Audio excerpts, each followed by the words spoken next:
വഖഫ് bill വരുന്നതിൻ്റെ ഒരു രാഷ്ട്രീയ പശ്ചാത്തലമാണ് നിങ്ങൾ പരിശോധിക്കേണ്ടത്. എന്തെന്നാൽ ഈ വഖഫ് ബില്ല് ഇന്ത്യയിലെ ഏത് അടിസ്ഥാന പ്രശ്നത്തെയാണ് അഡ്രസ്സ് ചെയ്യുന്നത്? ലോകത്ത് ക്രൂഡ് ഓയിലിൻ്റെ വില ബാരലിന് $80 നിന്ന് ഇന്നലെ $63 കൂപ്പുകുത്തിയപ്പോഴും ഇന്ത്യയിൽ ഗ്യാസിൻ്റെയും പെട്രോളിൻ്റെയും വില കുതിച്ചു തന്നെ കയറുകയാണ്. വഖഫ് ബില്ല് കൊണ്ട് പെട്രോളിൻ്റെ വില കുറയുന്നില്ല. വഖഫ് ബില്ല് കൊണ്ട് ഇന്ത്യ പട്ടിണിയുടെ രാജ്യത്തിൻ്റെ ലിസ്റ്റിൽ നിന്ന് പുറത്താവുന്നില്ല. വഖഫ് ബില്ല് കൊണ്ട് ഇന്ത്യ അഭിമുഖീകരിക്കുന്ന തൊഴിൽ പ്രശ്നങ്ങൾ പരിഹരിക്കപ്പെടുന്നില്ല. വഖഫ് ബില്ല് ഇന്ത്യയിലെ ഒരടിസ്ഥാന പ്രശ്നത്തെയും അഡ്രസ്സ് ചെയ്യുന്നില്ല. എന്നിട്ടും എന്തിനാണ് പാർലമെന്റിനെ ഇളക്കിമറിച്ച് ഇന്ത്യയെ ഇളക്കിമറിച്ചൊരു ബില്ല് കൊണ്ടുവന്നത്? വലതുപക്ഷ രാഷ്ട്രീയത്തിൻ്റെ ഒരു ഗുരുതരമായ പ്രശ്നമാണിത്. ലോകത്ത് നിങ്ങൾ ട്രംപ് മുതൽ നരേന്ദ്രമോദി മുതൽ പിണറായി വിജയൻ വരെയുള്ള ഈ ത്രയത്രങ്ങളെ പരിശോധിച്ചു നോക്കിയാൽ കണ്ടാൽ തന്നെ ഒരു അമ്മ പെറ്റ മക്കളെ പോലെയുള്ള മുഖച്ഛായ പോലുമുള്ള ഈ 3 പേരെ എടുത്ത് നിങ്ങൾ പരിശോധിച്ചു നോക്കിയാൽ അവരിലൊരു തീവ്രമായ വലതുപക്ഷ രാഷ്ട്രീയമുണ്ട്.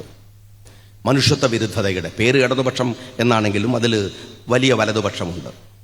അടിസ്ഥാന പ്രശ്നങ്ങളിൽ നിന്ന് ജനങ്ങളുടെ പ്രശ്നങ്ങളെ മാറ്റുക, എന്നിട്ടോ ചെറിയ ആളുകളുടെ കുറച്ചുപേരുടെ താൽക്കാലിക സന്തോഷങ്ങളുടെയും അവരുടെ ഹൃദയാഭിലാഷങ്ങളുടെയും മറ്റുള്ളവൻ്റെ ദുഃഖം കാണുമ്പോൾ സന്തോഷിക്കുന്ന ഒരു തരം സാഡിസത്തിൻ്റെയും ഒക്കെ ചില ഇഷ്ടങ്ങളെ ഇങ്ങനെ എൻ്റർടൈൻ ചെയ്യുക.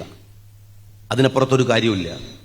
സമ്പലിലെ പള്ളിയിൽ പുറത്തിരുന്ന് നമസ്കരിക്കാൻ കഴിയുന്നില്ല എന്ന ഉത്തർപ്രദേശിൻ്റെ ആഹ്വാനം, ഗവൺമെന്റിന്റെ പ്രഖ്യാപനം ഈ രാജ്യത്തിലെ ഒരു ഹിന്ദു സഹോദരനും ഉപകാരമുള്ളതല്ല.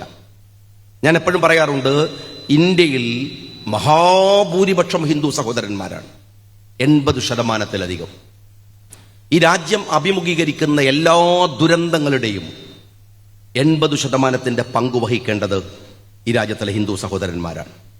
ഈ രാജ്യത്ത് ഗുണപരമായ എന്ത് മാറ്റമുണ്ടായാലും ആ മാറ്റത്തിന്റെ 80% പങ്ക് അനുഭവിക്കേണ്ടത് ഈ രാജ്യത്തിലെ ഹിന്ദു സഹോദരന്മാരാണ്. ഈ പറയുന്ന എല്ലാ കോലാഹലങ്ങൾ കൊണ്ടും ഇന്ത്യയിലെ ഏതുതരം പുരോഗതിയാണ് രാജ്യത്തുണ്ടാക്കാൻ കഴിയുന്നത്? ഈ വർഗീയവാദികൾക്ക് ഉണ്ടാക്കാൻ കഴിയുന്നില്ല. അതുകൊണ്ട് ആളുകളെ എന്റർടൈൻ ചെയ്യുന്ന വൈകാരികതയെ കത്തിച്ചു വെക്കുക. ആർക്കും ഉപകാരമില്ലെങ്കിലും ഈ വൈകാരികതയുടെ ഒരു സാധ്യതയെ വലതുപക്ഷം എപ്പോഴും പരിശോധിക്കാറുണ്ട്. ആ പരിശോധനയാണ് ഇവിടെയും നടന്നത്.